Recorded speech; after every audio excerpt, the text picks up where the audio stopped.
اعوذ باللہ من الشیطان الرجیم بسم اللہ الرحمن الرحیم۔ سورہ نحل آیات نمبر 33 تا 40 میں مشرکین کو انتباہ کہ تم لوگ وہی کچھ کر رہے ہو جو تم سے پہلے نافرمان قومیں کرتی رہی ہیں۔ ان سب کو اللہ کے عذاب نے آ گھیرا تھا۔ مشرکین کا کہنا ہے کہ اگر اللہ چاہتا تو ہمارے آباء و اجداد کو یہ کام کرنے سے روک سکتا تھا، لیکن ایسا نہیں ہوا، جس کا مطلب یہ ہے کہ ہمارے یہ کام اللہ کی مرضی سے ہو رہے ہیں۔ لیکن حق یہ ہے کہ اللہ نے اپنے رسول کے ذریعے انہیں اصل حقیقت سے آگاہ کر دیا ہے۔ کفار کا یہ کہنا کہ قیامت نہیں آئے گی، لیکن اللہ کا وعدہ ہے کہ وہ دن ضرور آئے گا۔ اعوذ باللہ من الشیطان الرجیم۔ هل ينظرون الا ان تأتيهم الملائكة او يأتي امر ربك۔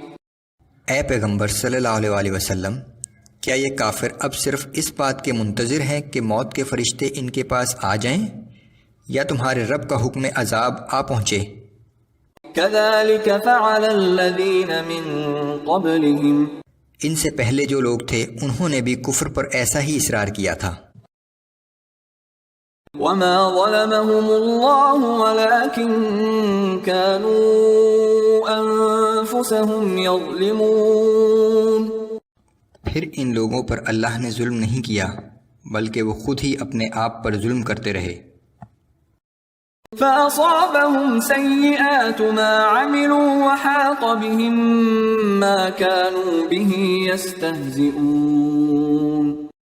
آخر انہیں ان کے برے اعمال کا بدلہ ملا، اور جس عذاب کا وہ مذاق اڑایا کرتے تھے اسی عذاب نے انہیں آ گھیر لیا۔ وقال الذين أشركوا لو شاء الله ما عبدنا من دونه من شيء نحن ولا آباؤنا ولا حرمنا من دونه من شيء۔ اور مشرکین کہتے ہیں کہ اگر اللہ چاہتا تو نہ ہم اس کے سوا کسی اور کی پرستش کرتے، اور نہ ہی ہمارے باپ دادا، اور نہ ہی ہم حکم الہی کے بغیر کسی چیز کو حرام ٹھہراتے۔ كذلك فعل الذين من قبلهم۔ ایسے ہی ہیلے بہانے ان سے پہلے کے لوگ بھی بناتے رہے ہیں۔ فهل على الرسل إلا البلاغ المبين۔ لیکن یاد رکھو کہ رسولوں پر تو صرف یہی ذمہ داری ہے کہ وہ اللہ کے احکام صاف اور واضح طور پر لوگوں تک پہنچا دیں۔ وَلَقَدْ بَعَثْنَا فِي كُلِّ أُمَّةٍ رَسُولًا أَنِ اعْبُدُوا اللَّهَ وَاجْتَنِبُوا الطَّاغُوتَ۔ اور یقیناً ہم ہر قوم میں اس مقصد کے لیے کوئی نہ کوئی رسول بھیجتے رہے ہیں کہ تم لوگ اللہ کی عبادت کرو اور گمراہی کی طرف بلانے والوں سے بچو۔ فَمِنْهُمْ مَنْ هَدَى اللَّهُ وَمِنْهُمْ مَنْ حَقَّتْ عَلَيْهِ الضَّلَالَةُ۔ سو ان میں سے بعض ایسے تھے جنہیں اللہ نے ہدایت بخش دی، اور بعض ایسے تھے جن پر گمراہی مسلط ہو گئی۔ فَسِيرُوا فِي الْأَرْضِ فَانظُرُوا كَيْفَ كَانَ عَاقِبَةُ الْمُكَذِّبِينَ۔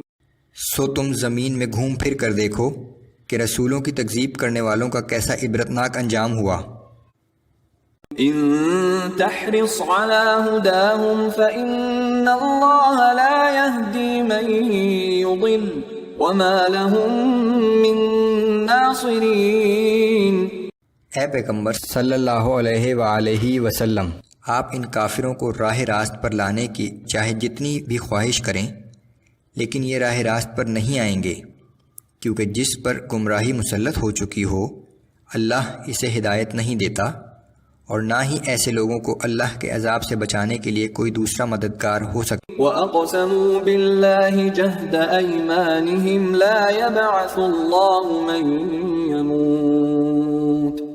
اور یہ منکرین اللہ کی سخت ترین قسمیں کھا کر کہتے ہیں کہ جو شخص مر جاتا ہے اللہ اسے کبھی دوبارہ زندہ نہیں کرے گا۔ بلى وعدا عليه حقا ولكن أكثر الناس لا يعلمون۔ ہاں کیوں نہیں، وہ ضرور زندہ کرے گا، یہ اللہ تعالیٰ کا وعدہ ہے جسے پورا کرنا اس نے اپنے اوپر لازم کر رکھا ہے، لیکن اکثر لوگ نہیں جانتے۔ لِيُبَيِّنَ لَهُمُ الَّذِي يَخْتَلِفُونَ فِيهِ وَلِيَعْلَمَ الَّذِينَ كَفَرُوا أَنَّهُمْ كَانُوا كَاذِبِينَ۔ یہ زندہ کر کے دوبارہ اٹھایا جانا اس لیے بھی ضروری ہے تاکہ اللہ ان باتوں کی حقیقت ان پر واضح کر دے جس میں اختلاف کر رہے ہیں، نیز اس لیے بھی کہ کافر اس بات کو جان لیں کہ وہی جھوٹے تھے۔ انما قولنا لشيء اذا اردناه ان نقول له كن فيكون۔ ہم تو جب کسی چیز کا ارادہ کر لیتے ہیں تو اسے بس اتنا ہی حکم دیتے ہیں کہ ہو جا، تو وہ ہو جاتی ہے۔